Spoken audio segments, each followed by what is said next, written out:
And a very good evening to our dear viewers. Thank you for tuning in to this week's edition of Talk to Sven. And also thanking you always for the passionate comments we receive from you. It makes all the difference. As usual with me, I've got Salma Moses, who does all the sign language interpretation. Salma, welcome. Now, over the last weeks, we've discussed the whole thing in local economy, local value add, growth at home, various initiatives that we're doing to stabilize, to build, and to create a very strong own economy. Now, to have an own economy is absolute pivotal in the way forward in being more independent and also generating employment opportunities, eradicating poverty, and also, of course, then getting rid of income inequality, which is very important. So we have been discussing this, and I've also been touching on this matter that we need to make sure our balance of payment is looked at, meaning that we need to make sure we export more than we import, because this is the only way how we can strengthen our currency and the reserves that go with it. Now, a very important industry is, of course, the tourism industry in this regard. Once again, we have invited the distinct characters and from the tourist industry to discuss this matter more. Now, to describe more about tourist industry, why it is so important is it is regarded, or it is actually an export. What we export is a service, a food experience, accommodation, of course, the game drives, game views, and for that we receive foreign currency. And that's why it can be treated equally to an export, which has a double benefit onto the balance of payments, of course, as well as the job generation. And tourism is one of the largest employers in the country, and hence a very important industry. With me in the studio today, I've got Gondwana Collection Namibia brand ambassador Odlie Gertze. Welcome, Thank you, Odlie. So I have also with me the managing director Norbert Wurm from Owner Leisure. Norbert, welcome. Thank you, Sven. And of course, Digu Naobeb from the Namibian Tourism Board, who is the CEO. Thank you for joining us tonight. Thank you. The first thing we're going to be doing is we're going to be looking at a video clip that talks more about the SOS Tourism, and we'll be discussing a little bit more about it. But before we have a look at it, I can share with you, we've got a very exciting competition towards the end of this show. So we'll be sharing more about that, and you'll be able, of course, by answering it with the right answers, be able to win something very special. Before we go on, let's have a look at the video of the SOS Tourism.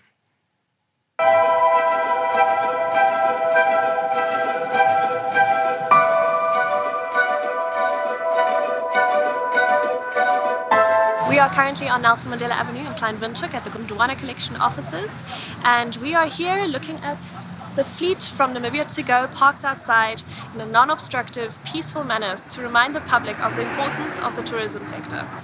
The land borders to South Africa were locked over the weekend, and unfortunately potential revenue income was halted through that closure, as well as certain restrictions in our tourism revival initiative that are lobbying against our competitiveness with our SADC neighbours. We would like to lobby for ourselves and the tourism industry at large to remind everybody of the importance and its contributing factor to the GDP in general, but to the livelihoods of Namibians and those who will suffer because of retrenched jobs and the failing of the tourism sector, should that occur. We've had amazing support from media personnel, and we've spoken to quite a few partners in the tourism sector, so we hope to reach as many people as quickly as possible through this hashtag SOS Tourism. Currently, the Gondwana Collection Namibia and all its subsidiaries have about 1,080 employees. That does not include everybody whose livelihoods are dependent on a single salary, especially in rural Namibia. SOS, help. Tourism in Namibia needs help. And it's for the public and for the people of Namibia to stand together to make a success of it. Okay.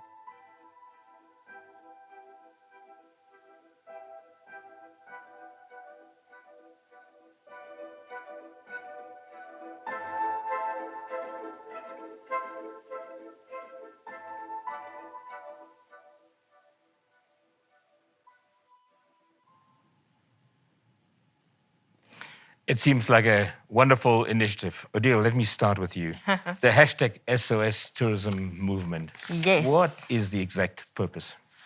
Well, as my brand and marketing manager, Jessie Fasahi, explained in the video, it was, first of all, you should know that this was a quite spontaneous idea that came about. WhatsApp groups are so sufficient and effective when it comes to communicating within companies and employees. So we all received this WhatsApp message that something needs to be done. A quick meeting was held, and roughly an hour and 30 minutes later, we were parking our cars from Namibia to go, powered by Gondwana, and hopefully trying to get the message across and remind the Namibian nation of how important the tourism sector is to Namibia's GDP, and just raise awareness to the fact that the sector is suffering. It's as if someone just hit the off switch and all of a sudden we are standing here with not knowing what to do or ways to move forward. And it's like you said before we started the program, it's also as if you're in a store and someone lost the front door key and you can't do anything from the inside but prepare. And I'm glad to say that quite a few individuals and corporates have been preparing for when doors eventually open for the tourism sector. However, the big question is when? And we can't keep asking that question. So instead, we decided to take a stand, and hopefully this will continue to bring the message across that our tourism sector is incredibly important. And after this pandemic, hopefully it will be soon, if not, we'll realize that collaboration is key. And if anything, SOS Tourism, hashtag SOS Tourism, has shown us that there is power in numbers, and we need to stand together for our sector. So how do I become aware of it? If I'm a Namibian and I want to support that campaign or the movement, if whatever you call it now, how do I participate? How do I join in? Well, initially, the first day or the inception of the hashtag and this movement, we encouraged, and I went on my personal social media pages to encourage different Namibians to post their travel photos from anywhere within Namibia, be it any property that you have visited, with the hashtag SOS Tourism for Namibia. Hopefully this would have gained traction online as well and gain the attention of so many more important people that need to see this. And, you know, support Namibians to travel our own country. This will definitely give us a more competitive edge when it comes to the regional travels as well. So, Namibians, travel, please. As an ambassador, obviously, you have access to a number of experiences and so forth. What is the hardest for you? What is the hardest that you see what hits the tourism at the moment, tourism industry? Well, on a personal level, I'm sure we've all seen and read how Gondwana needed to cut salaries at a certain percentage, and my salary was also cut, and that hit me quite hard. Seeing that I'm also in the entertainment industry, every facet of my life was affected by this pandemic. And the one thing that really strikes me the most when it comes to individuals or Namibians that's directly or indirectly influenced by the tourism sector or who live off the sector, it has been extremely difficult for them. And one example that I can give you, our MD, Hubert, he obviously has his LinkedIn page and he loves writing his articles. And one article that I want to bring to light, yes, Norbert, I see you smiling behind your mask. One article that I want to bring to light is the Lord's Prayer. And it was written to Mr. Antonio Guterres. And it basically just highlights the sheer depression and stress that we Namibians and our leaders are under within the sector. And he highlighted 2 women that contribute to our curio shops. Their income comes from the tourism sector. And obviously they take care of their families. This is their income, this is their bread and butter. And when Gijs went to go visit them, the one conversation that really, or the one topic within the conversation that left him hurt and concerned was the fact that they had 0 income for the year 2021. Nothing at all to take care of their families with. They also directly sell to tourists at our craft center here in Windhoek.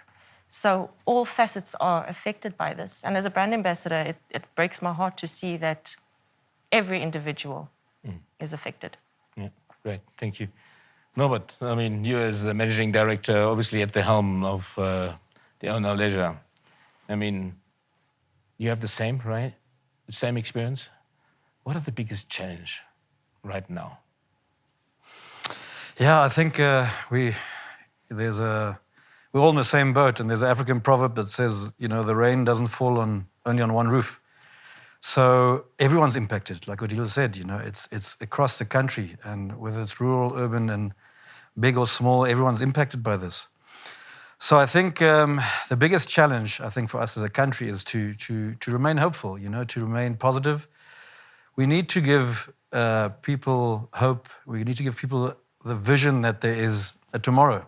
If we get stuck in the now, it's as terrible as it may be, you know, it will be depressing. But we always say as leaders, you are a dealer of hope. So I think that is the call that we need to make to our, you know, whether it's in corporate environment or national leadership.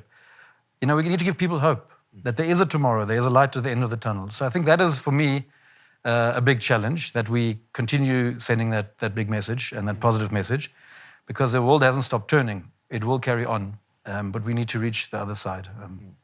So yeah, I think that's something we need to really focus on as a nation. Yeah, I think creating hope is probably one of the most important things one can do right now, and for sure not easy. I mean, we talked about the shop just now.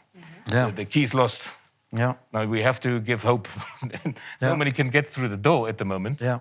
And that puts huge strain.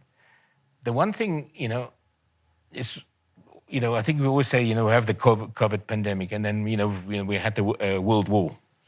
The big benefit of COVID over a World War is with a lot of casualties and all sorts in, you know, in both examples, but the world is still standing. You know, with the World War, nothing's left. Well, there was nothing left. At least we've got that. And maybe there's a bit of hope we have, that, you know, we have to find the key of the door. And that's critical. Now, Norbert, just on that one, how, I mean, like Odile says, as an ambassador, you get all that information. It must be straining on you and management to give hope when you don't know how to create it. How do you do it? Often, you know, many entrepreneurs as viewers as well. How do you do it? What is the trick? How? So I think the trick is we need to really have the confidence to believe in ourselves, whether it's personally or your team or your company or your nation, our country.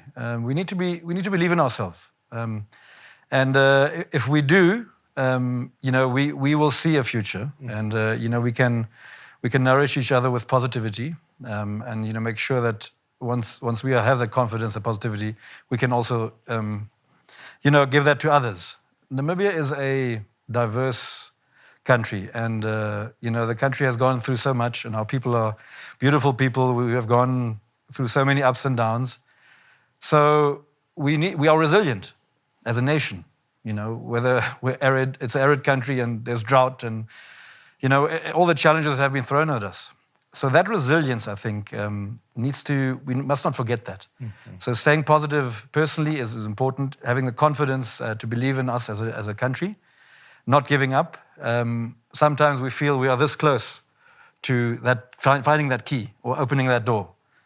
But then, if you give up, then it's over. So it's really, you know, believing in ourselves. We must not give up as a country, and stay on the good course. And once we find that key, then be ready. So I think it's really, you know, for all of us, looking in the mirror and staying confident and positive, that there is a tomorrow after COVID. Yeah, I mean, obviously, of recent we know also that there was a slight lifting of it and so forth. Did you see some increase in numbers already? Probably found the guide to find the key or something like that. But yeah, did you see some? Very small. I think there was a lot of positive news in the last few weeks, but the numbers were very small. I mean, the HUN statistics we saw today, hospitality statistics, it's minute, but there's positivity. So that door was opened a little bit, and a little breath of fresh air came in, and I think we should really grasp it and hold on to that, and keep that momentum now, because hopefully that door will come open very soon, and then we need to be ready. Good, yeah. Digu, as in your capacity as CEO of the Namibian Tourism Board, I'm sure you have a broader view. Obviously seeing everything. What do you see from the impact on the local industry? How does it look like from your point of view? Yeah, basically to say is that definitely COVID itself is something that no one had expected or anticipated to happen. And when it so happened, even the world, even the developed countries don't even know how to manage or handle it. So in itself, if you look at the governmental level, they are trying to manage to save lives on this end and trying to reopen the tourism industry. But in itself, this whole process is very complex and challenging, let alone even trying to determine the impact that the COVID-19 has on the tourism industry is also difficult in terms of assessing that level so that you could quantify. So there are those characteristics that are actually endemic to this whole scenario that we are finding ourselves in. And therefore, even if the government tries to help through stimulus packages, especially those that were offered for people that had been impacted due to salary cuts and so forth, is also challenging because they do not have any data, scientific data to work with to actually argue their case, likewise us as the industry, to put that across. So that is a bit of the major challenge that we are finding itself, although on the face of it, when we are dealing with the people on the ground, we do feel the impact, but how to put it into quantifiable position for articulating your position to government becomes a challenge.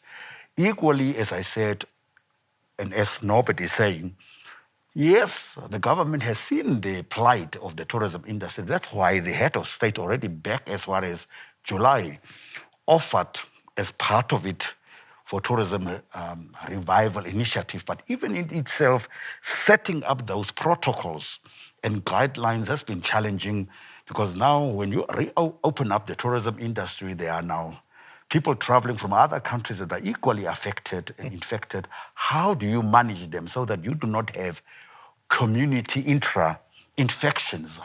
Because at the same time, you have the Namibians or the residents of Namibians who are traveling to these lodges, which will then be interacting with these people. So how do you manage that? So that has also been an issue. And in that, government was trying to put in place measures such as you can arrive with a positive PR test for 72 hours, but you must self-exclude almost for about 7 days on the same locality to be tested on day 5, you get the results. But that was also impractical, as I said. Namibia itself, in the way we have set up how we have structured and stratified our product offering, doesn't lend itself for a person to spend about more than 3 nights at one given particular destination, which government again understood and allowed us for people to travel around, still keeping the 5 days. So in a way, they have been forthcoming, assisting, although on the other hand, you have the private sector who wanted everything to be almost relaxed at the same time so that people could easily move around. But again, as government, you are sitting on that side where you have to play this balancing act. And it hasn't been, but I guess, obviously, government has never remained oblivious of this. And therefore, industry also, again, was looking at the glimmer of hope, which was coming in a way, because when we, instead of statistics, since the reopening from the 14th of September up to end of September, we had received, in terms of statistics, about 245 tourists, at least in a space of 2 weeks. At least that was something. But now, again, things afterward having changed in terms of the regulations. Of course, there's a skepticism on the airlines against flying. So we are hoping, with the ongoing lobbying that has been done, with the new regulations that are likely to come up as of midnight of 21st, from 22nd onwards, some of these things would have been taken in on board and make it more easy and more flexible for the industry to really go a little bit further in terms of reviving, although we are now nearing the end of our peak seasons, which is normally towards the end of November. Hunting season that was extended probably to 20th of November is also coming to an end. At the same time, as the glimmer of the silver lining is coming up, the source markets from which we are dependent, such as the UK, France, Italy, Spain, Germany, again, there's a second wave of things coming up, which probably, again, will have another impact on tourism, tourists traveling to Namibia, which again puts us into the situation where we were, even if some of the regulations are being relaxed. So it becomes a catch-22 situation that you are sitting with, because nobody knows when this thing will end. And we don't have a mirror to look into the future, how things will look like, but we know it is going to be a new normalcy and things will have to change and we must adjust to that. Yeah.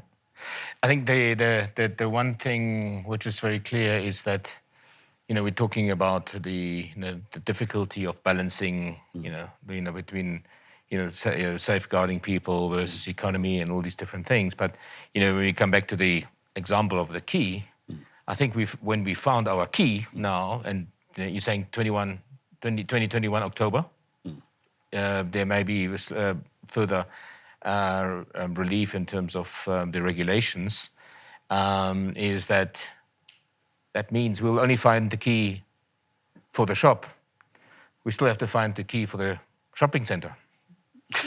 Because if we can't get people to Namibia, we can have all shops open and no one gets into the shopping center. Yeah, and that's the big trouble at the moment. The airlines we see worldwide have been they're faltering all over. There's consolidations coming and so forth. I mean, as a tourism, your views in terms of the general future, there's so much more problems or issues, challenges to come. Actually, I think everybody who is in this whole setup of the tourism industry, because it's a service interdependent industry, like you are likely saying, we can have an interested tourist to travel, but if the airline doesn't fly, obviously everything changes. But there are discussions that we have with the likes of Qatar Airlines about 3 weeks ago. They are saying they are looking at people who are searching on their websites, especially for African continent, the top 2 destinations are basically Seychelles and Namibia. So there seems to be an interest, because all over the world where Qatar is flying, that people really want to travel. And their little survey, the outcome was that there is a natural self-distancing in Namibia in terms of what it is offered. So it's being seen to be a very safe destination. The only thing that the airline was having was now the protocols, because your air crew must overnight. But currently, the regulations were only speaking to travelers who stay in Namibia more than 5 days.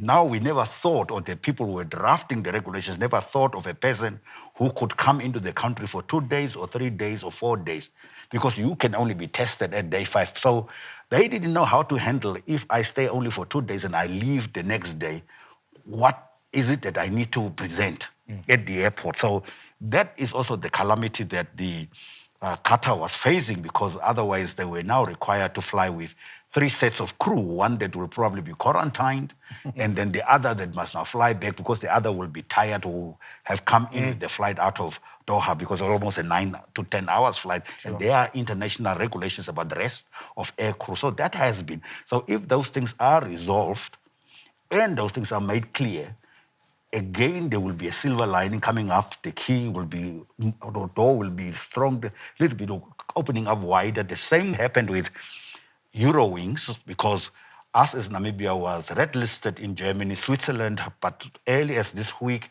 we now are in the green zone, meaning that Namibians or us can also travel to Europe, and those who are traveling from Europe qualify for a travel insurance, because if you are traveling to a destination that is red listed, meaning that your travel insurance, if you pick up COVID infections, will not assist you in terms of quarantining and any other cost. But if you are green listed, at least that helps. So that again becomes a compelling and appealing offering for the people to travel to Namibia. So there are quite a lot of things that are in works that are turning the tide in favor of Namibia as a preferred choice of destination. So what I'm hearing, a few green sprouts, hopefully, and I think let's refresh our mind with a video about our beautiful Namibia.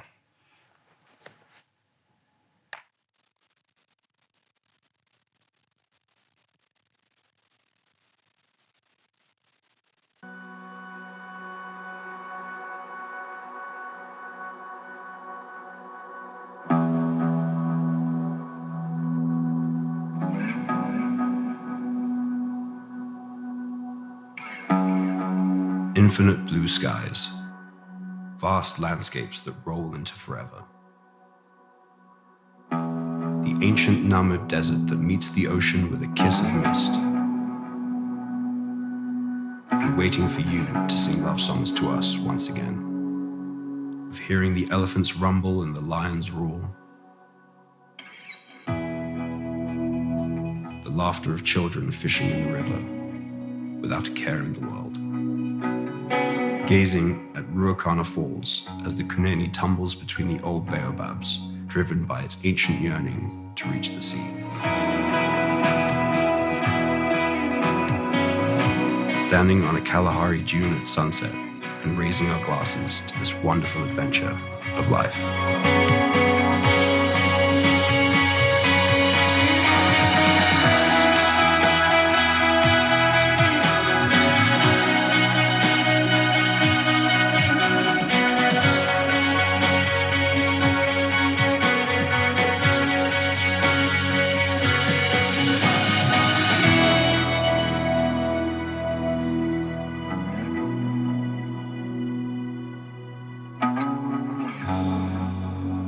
We're dreaming of you, Namibia.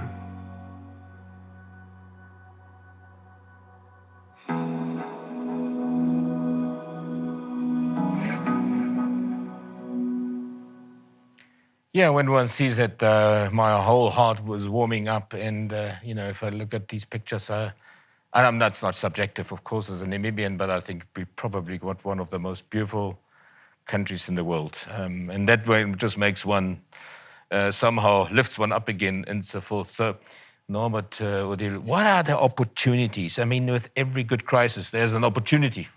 What are the opportunities post-COVID now? Yeah, I think COVID has taught us a lot, whether it's inefficiencies or how we run our business, our country. It's taught us the importance of nature. It's taught us that we are guests and participants of this planet, and and life there's more important things to life. I think COVID has taught us that. And to Digu's point, the opportunities. If you think about Namibia as a country, and I think it is the most beautiful country, not one of the most, Sven. So I think it's the most beautiful country. So then the opportunities lie within that. Digu mentioned the social distancing. If you think about the space we have in Namibia, the diversity from a desert to subtropics, to the big rivers, to the animal diversity, the biodiversity across the whole country, everything we have to offer in terms of space and fresh air, I think it just comes naturally. So for a country as a destination, Namibia, I think we should be perfectly placed to be in a post-COVID tourism revival. We just need to take advantage of that. So we should sell ourselves as a nation that is prepared whether it's protocols that we have put in place and health regulations, and the quality of our hospitality and across the country, the people, the authenticity that we offer, but also the nature that we have. You know, we really are a country of so much untouched nature, and that is really what has made Namibia such a top tourism destination in the past. And we are still that. So how can we leverage off that? I think that is really the opportunity. We should leverage off that and really sell Namibia to the world, the sunshine, the fresh air, the vastness, the beautiful people, and all the experiences we have to offer. And I think that's where the opportunity lies. We need, whether it's the government or private sector or individuals, we need to really leverage off that opportunity, because that's who we are. That's what Namibia is. And we should be confident in that and create our own future. I actually want to add to that. You're very right. Namibians tend to forget that, of course, I'm a big fan and I'm a former Miss Namibia. So, of course, I'll mention Michelle McLean when she titled Namibia the Smile of Africa. We've also been given the name, or been blessed with the name, as the Darling of Africa. And to contribute, we are perfectly positioned within Africa to be the ultimate tourist destination. Definitely. Yeah. Are there any other opportunities? I mean, we heard we are green listed right now. Surely that should be an advantage Oh, yes, over other countries. certainly, definitely.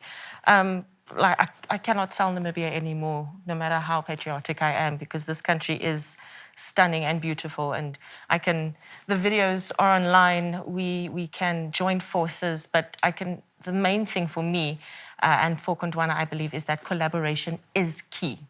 We have to join forces. If we don't, then we are just going to be bumping heads and we'll be driving around in circles, not really moving forward to where we initially want to be with our sector. Yes. Yeah, I think the one thing for sure in one has to see, you know, the economy from the tourism point of view. It's together we will be stronger. You know, there's the African proverb. You know, together. Alone we go fast, together we go far. Yes. And surely most people see the competition within ourselves as opposed to globally. We need to complete. We really do need to start restructuring our perspective and changing our mindset and start accepting the fact that Namibia has international standards when it comes to the tourism sector. Yes, there is room for improvement. I remember this question, I received it 10 years ago. And the question was, do you think Namibia is a good tourist destination? Yes, no. If not, why? Why not? And what can we do to improve it? And as a very young 22-year-old, I answered that question with such confidence. And I said, of course, it's the perfect destination in Africa, but one way that we can improve it is to improve communication within the sector, within everyone involved. And I do believe that statement stands true today as it did 10 years back. And it will hold a lot of water 10 years from now, because without proper communication and collaboration, not only from the government, not only from the corporate sector, but also from everyone involved within the tourism sector, every individual, can we really start moving forward. And it will be great to get the ball rolling, but we need to look at where we are right now and start preparing for what we initially want the sector to look like. Great, yeah, wonderful. Digu, do you think we're doing enough as Namibia to market Namibia? Do we do enough to exactly sell those experiences we're talking about now as a tourism industry? No, definitely not, I must say, because really our focus really has, mainly in terms of our source markets, predominantly been Europe-driven. But we need to diversify, such as going into North America. Of course, we are doing a bit of little work in China. But given the funding limitations, we can do more to market, although that is needed, because quite what is happening also from our side when we are registering tourism businesses, when you look at 15 years back, we had probably about 900 properties that were accommodating people. Today, we're looking at about 2,800, but still, we are trying to slice deeper from the same cake that we used to market to. So that becomes also a stumbling block in terms of driving transformation within the tourism industry by bringing in or mainstreaming those that are entering the tourism industry for the first time. So these are limitations. So if the tourism industry is to provide employment and enhance entrepreneurship and that drive, we need to broaden the cake by moving into other destinations that would broaden up and especially also bid to do more work also on the domestic tourism. Although the population size of Namibia in terms of affordability is not that huge, but of course that could be a market that one can also tap on and see how much benefits one can derive from that. So that aspect we haven't done good. The other aspect is the customer service. As much as we are hospitable, smiley people, much of the feedback we get is actually when a tourist is on the ground, how we handle and manage that interaction and that process, which actually surrounds the customer service delivery, is an area that we need to do better on so that it can be level at the same level the brand destination has.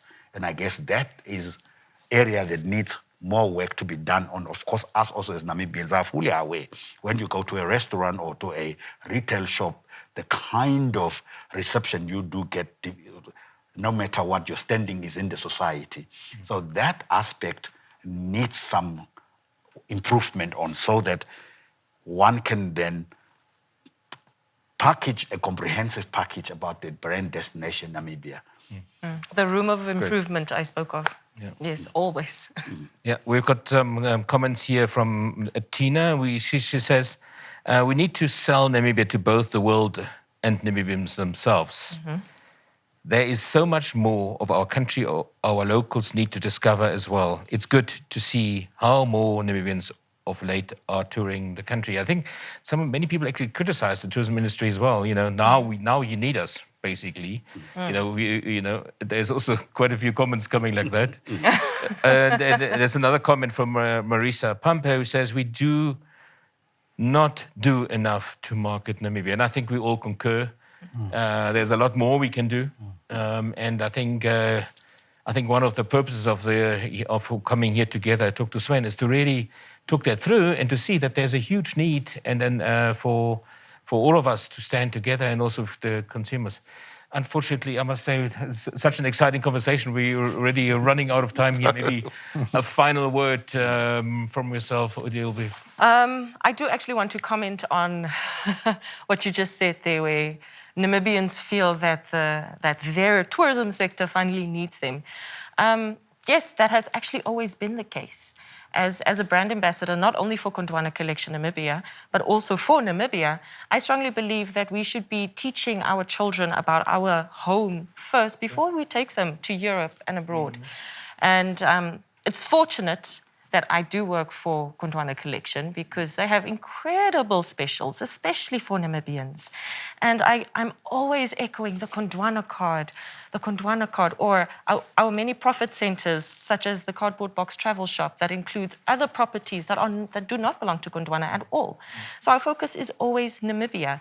And as a Namibian, I sit here and I encourage every Namibian to travel your own country. You will be left in shock, awe, and amazement to know, what's really lurking in our backyard. So it's really thoroughly important. And yes, I do have one last word, but I think I should leave it for once we are all done because it's more on a positive note. Okay, good. Yes. Digu. Yes, Sven. Yeah, I cannot concur any better than what he says. In fact, these past couple of weekends, I've been traveling around also myself. After this lockdown, 2 weeks ago, I think I was at Midcat. I couldn't get a room, by the way, because we had this Kapana feast. And when I arrived there, it was chock-a-block full. There was time, Ngakuze people who were Namibians, Etosha people are traveling because some of them even told me, I've never been, actually, can you believe it? I've never been to Etosha, although my brother works there even. So people are, this opportunity within COVID-19 presented itself that people must actually start traveling in their own country rather than staying home and trying to go back to wherever they are coming. But at the same time, behind the since we as NTB has been working, trying to present the destination Namibia in Europe and so forth, we've just finalized the state visit by the United Nations World Tourism Secretary General.